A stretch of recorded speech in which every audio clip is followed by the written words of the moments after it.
Reproduction is an essential function of living organisms. In plants, there are two types of reproduction: asexual reproduction and sexual reproduction. In flowers, plants, flowering are the reproductive organs. They produce fruit and seeds through pollution and fertilizers. The male production organ of a flower is an androecium, and the female reproductive organ of flower is gynoecium.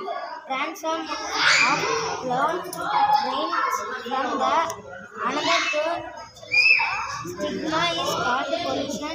There are two types of pollution: self pollution and cross pollution.